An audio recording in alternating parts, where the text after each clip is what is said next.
दुनिया के 56 मुस्लिम देशों की तमाम धमकियों के बाद भी फ्रांस ने आखिरकार कट्टरपंथी इस्लाम के खिलाफ पहली जंग जीत ली है। फ्रांस के मुस्लिम समाज में बढ़ती जिहादी मानसिकता को रोकने के लिए वहां की संसद ने एक बिल पास कर दिया है। पिछले 7 दिनों से फ्रांस के 60 लाख मुसलमान इस बिल का जमकर विरोध कर रहे थे, लेकिन फ्रांस के राष्ट्रपति मैक्रो पर इसका कोई असर नहीं पड़ा। फ्रांस के मुसलमान चीखते चिल्लाते रह गए और उधर उनकी जिहादी हरकतों पर लगाम लगाने वाला कानून संसद में पास हो गया। फ्रांस की संसद में मुस्लिम कट्टरपंथ के खिलाफ जो कानून पारित हुआ है उसका नाम है सेपरेटिज्म बिल। इस बिल में मस्जिदों और मदरसों पर सरकारी निगरानी बढ़ाने, बहुविवाह और जबरन विवाह रोकने के सख्त प्रावधान हैं। ये बिल फ्रांस की धर्मनिरपेक्ष परंपराओं को कमजोर करने वालों के खिलाफ सख्त एक्शन लेने की इजाजत देता है। फ्रांस की संसद में इस बिल के समर्थन में 347 वोट पड़े, जबकि 151 सांसदों ने इसका विरोध किया। अब यह बिल फ्रांस की सीनेट में भेजा जाएगा, जहां इसका पास होना 100% तय है। यानी अब माना जा सकता है कि इस्लामी कट्टरवाद को रोकने के लिए फ्रांस की सरकार के पास अब एक अभेद कानून आ चुका है। आइए सबसे पहले आपको आसान तरीके से समझाते हैं कि फ्रांस के इस नए कानून में है क्या। नए कानून के मुताबिक पहला सबसे बड़ा बदलाव है बच्चों के लिए समान शिक्षा।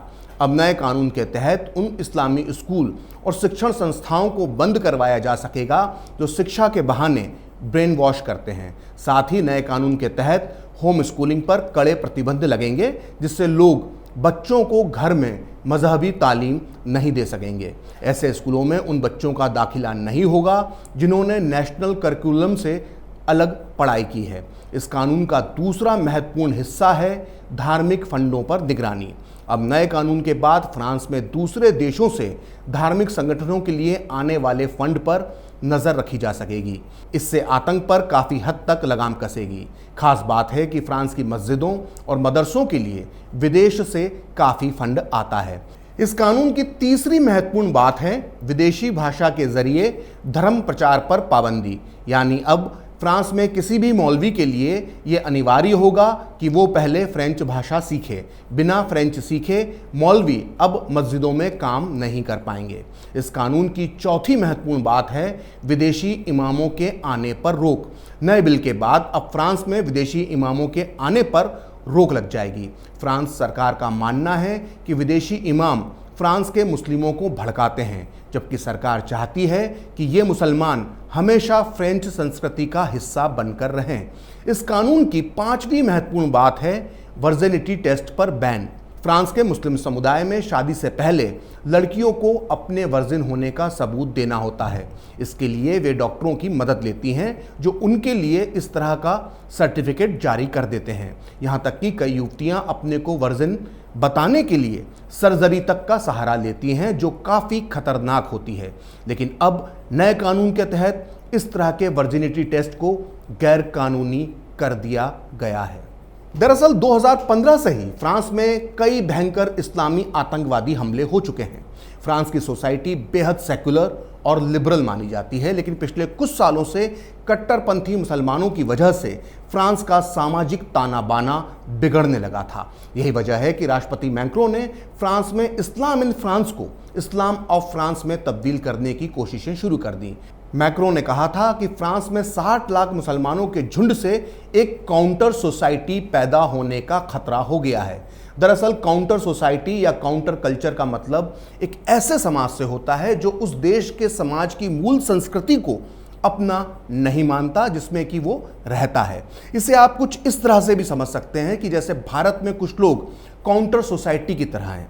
उन्हें राम और कृष्ण को अपना पूर्वज बताते हुए शर्म आती है और सनातनी संस्कृति को वो अपनी संस्कृति नहीं मानते हैं। खैर, अब फ्रांस में इस कानून के बाद ये कहा जा सकता है कि वहाँ इस्लाम के फ्रांसीसीकरण का काम शुरू हो गया है। यानी वहाँ के मुसलमान अपने धार्मिक रीति रिवाज तो निभा सकेंगे, लेकिन ये सब उन्हें फ्रांस की संस्कृति और फ्रेंच समाज के नियमों के दायरे में करना पड़ेगा।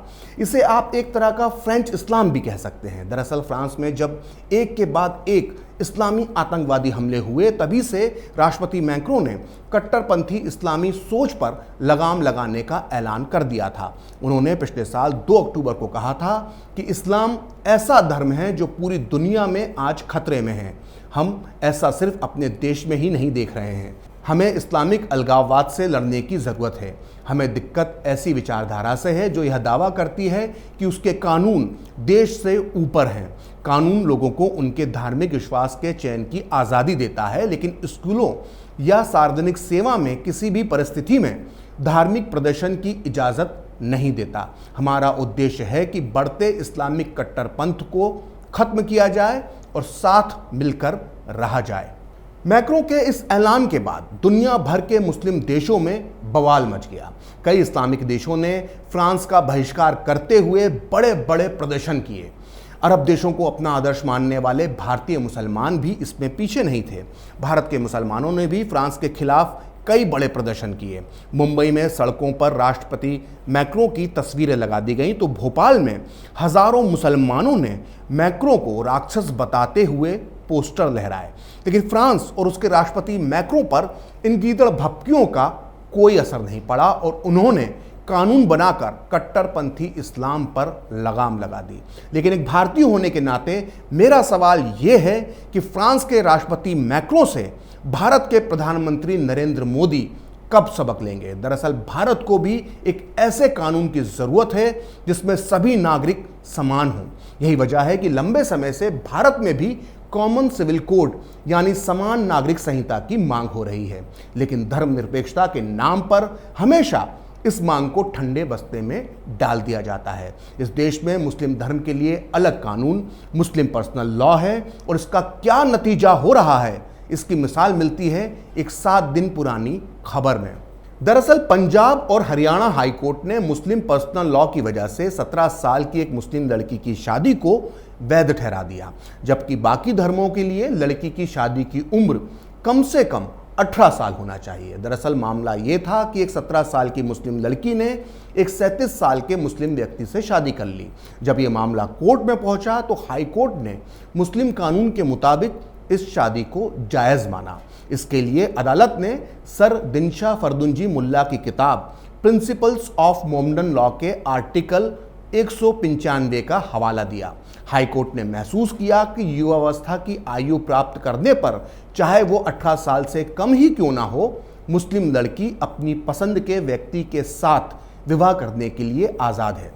मुस्लिम पर्सनल लॉ के तहत विवाह की योग्यता के बारे में बताते हुए मुल्ला की पुस्तक में आर्टिकल 195 कहता है कि परिपक्व दिमाग वाला हर मुस्लिम जिसने यौवन प्राप्त कर लिया हो वह विवाह का अनुबंध कर सकता है।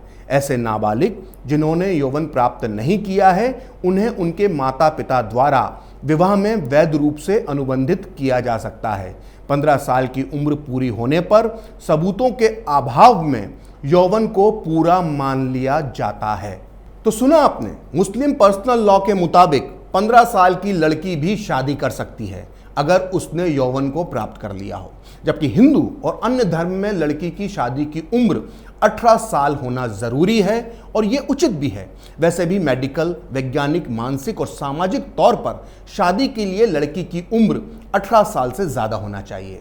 देखा जाए तो ताज़ा फैसले में अदालत की ज़रा सी भी गलती नहीं है, क्योंकि इस देश का कानून ही ऐसा है और अदालत को इसी को ध्यान में रखकर अपना फैसला सुनाना पड़ता है। हैरत की बात है कि पिछले 35 सालों में 6 बार सुप्रीम कोर्ट अपने अलग अलग ऑब्जर्वेशन में समान नागरिक संहिता की हिमायत कर चुका है, लेकिन कोई भी सरकार वोट बैंक के लालच में इसे लागू नहीं करना चाहती। लेकिन आइए अब ये समझने की कोशिश करते हैं कि समान नागरिक संहिता होती क्या है।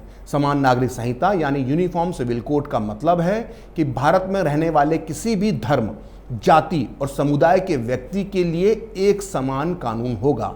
समान नागरिक संहिता एक धर्मनिरपेक्ष कानून है जो सभी धर्म के लोगों के लिए समान है और किसी भी धर्म या जाति के पर्सनल लॉ से ऊपर है। समान नागरिक संहिता के तहत किसी भी धर्म या समुदाय में शादी, तलाक और जायदाद से जुड़े मामलों में पूरे देश में एक ही कानून होगा, यानी किसी भी धर्म या समुदाय का अपना पर्सनल लॉ नहीं होगा।